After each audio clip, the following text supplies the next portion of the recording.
알바를 하기 싫은데 해야 하나요? 그러면 하지 마세요. 엄마 아빠가 자꾸 하라고 하네요. 그러면 하세요. 제 말은 그게 아니고요. 제가 대학 공부를 해야 하는데 집중할 수 없게 알바를 하라고 하시니까요. 그 문제라면 알바는 선택이라기보다 필수라고 생각됩니다. 아니, 그게 무슨 말씀이신 거죠? 반대로 제가 물어보죠. 대학 공부는 왜 하시죠? 취업 때문이죠. 취업은 왜 하시려고 그러죠? 돈을 벌려고요. 먹고는 살아야 하니까요. 당연한 것 아닌가요? 알바를 하면 돈도 벌고 일반적으로 사람들이 어떻게 돈을 버는지 알게도 돼요. 에피소드 하나 둘로 이어집니다. 알바라는 것은 간단하게 얘기하면 제 입장을 먼저 밝혀보겠습니다. 알바는 필수입니다. 선택이기도 하지만 반드시 필요한 것이라고 봐야겠죠. 제 입장에서는 어렸을 때, 그러니까 좀 학창시절에 넘어오면서 가세가 좀 기울어졌죠. 어쩔 수 없이 저는 알바를 한 상황이었습니다. 어떻게 보면 그런 경우인 거죠. 알바는 반드시 저는 할 수밖에 없었습니다.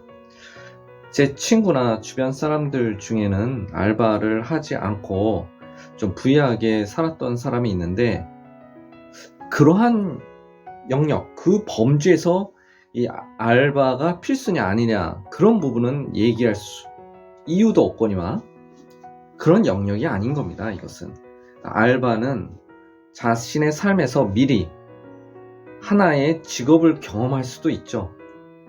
한마디로 자신이 카페를 가서 어떻게 그들은 이걸 운영하고 있고 어떻게 거기서 돈을 만들어 가는지, 고객이 어떻게 대하는지를 간접 경험할 수가 있습니다.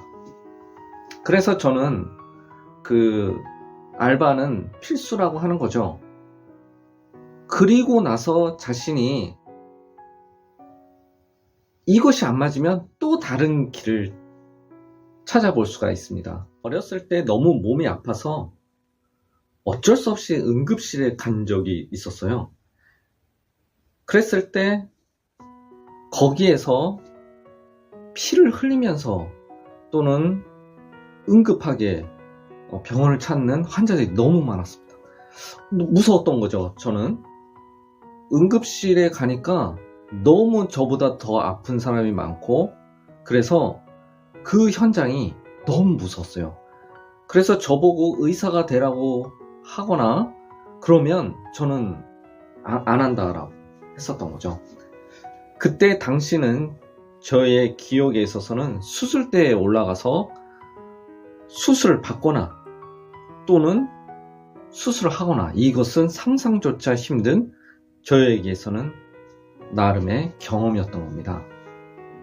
체험인 거죠. 그래서 저는 의사의 길을 갈 수가 없었는지도 모릅니다.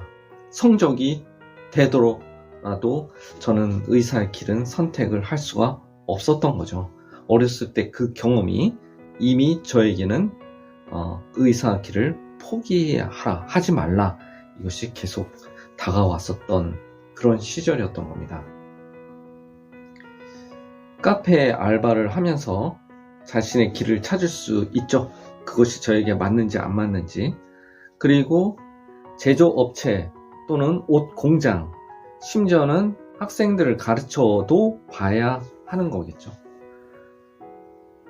그러다 보면은 이 알바가 자기 삶에 경제적인 것뿐만 아니라 등록금을 해결하는 그것뿐만 아니라 생활비를 해결하는 그것뿐만 아니라 자신의 길을 찾아가는 하나의 매개체가, 나이가 들어가면서 공부만 할 수는 없다. 직장인이나 자영업자도 밥도 해먹어야 하고 설거지도 해야 한다. 세탁기도 돌려야 하고 청소를 해야 한다. 생활비도 챙겨야 하고, 그러면서 승진시험 등 여러 시험도 봐야 하는 경우가 있다. 밤늦게 조문도 가야 하는 일도 생긴다. 마음 편히 공부만 할 수 없다. 그러면서 자신의 길도 찾아가야 한다.